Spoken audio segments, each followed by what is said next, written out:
नमस्कार दोस्तों, स्वागत है आप सभी का मेरी यूएई व्लॉग सीरीज़ के एपिसोड नंबर 2 में। अगर आपने पिछली वीडियो नहीं देखी तो ज़रूर देखिएगा, क्योंकि उसमें हमने किया था चेक इन दुबई के शानदार हयात रेजेंसी गैलेरिया अपार्टमेंट में। और आज मैं आपको ले चलने वाला हूँ एक ऐसी जगह जो सच में आपको भविष्य की सैर कराएगी, म्यूजियम ऑफ द फ्यूचर। तो दोस्तों तैयार हो जाइए टेक्नोलॉजी और इमेजिनेशन की एक कमाल की जर्नी के लिए।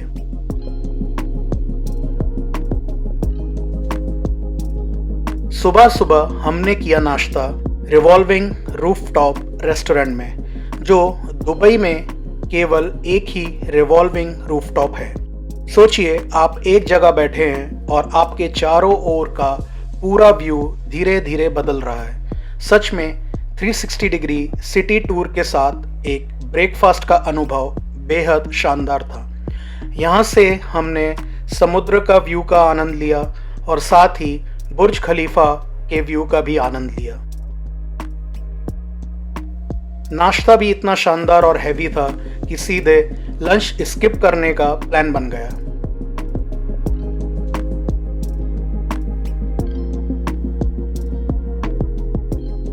और फिर हम निकल गए अपने आज की main destination museum of the future के लिए। रास्ते में हमने दुबई की काफ़ी बिल्डिंग्स देखी, काफ़ी स्काई स्क्रैपर्स, वहाँ का कैसा एटमॉस्फेयर है वो सब देख के वाकई में ऐसा अनुभव हुआ जैसे हम एक मॉडर्न सिटी में आ गए हों। साफ सुथरी रोड, बड़ी बड़ी गाड़ियाँ, सब कुछ बहुत ही एक डिफरेंट अनुभव था। और अब हम पहुंचे हैं अपने main destination museum of the future में। इसको देखकर ही आपको एहसास हो जाएगा कि ये कोई साधारण इमारत नहीं है।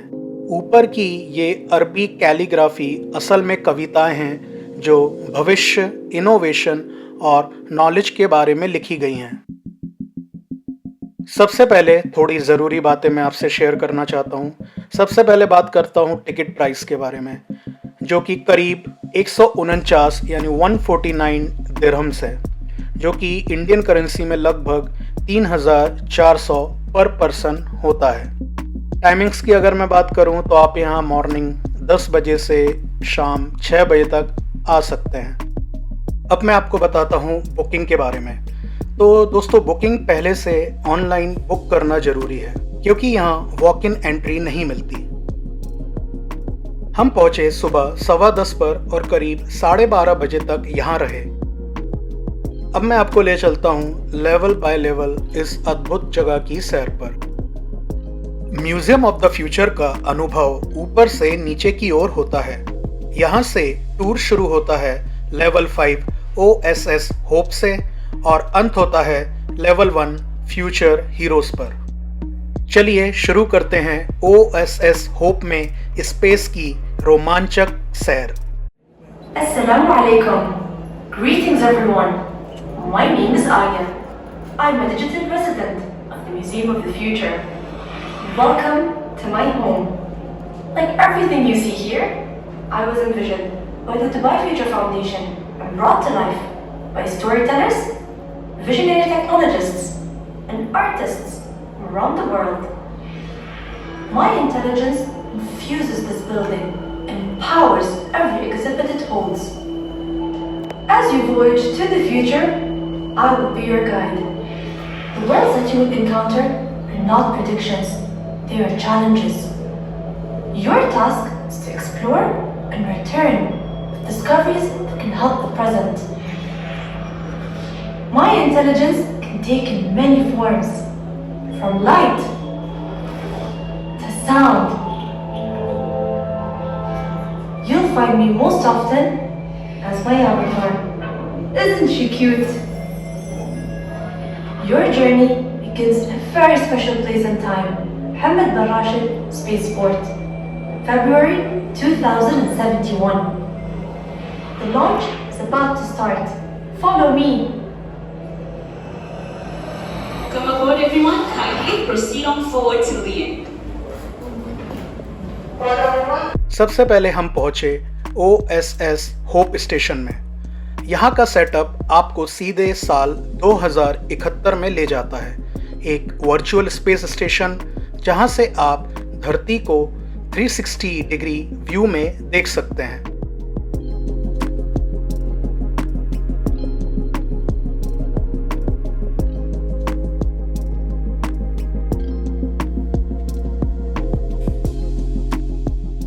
ऐसा लग रहा था जैसे हम सच में अंतरिक्ष में तैर रहे हों। लाइटिंग, स्क्रीन और साउंड इफेक्ट्स इतने रियल थे कि आपको असली स्पेस मिशन का एहसास होता है।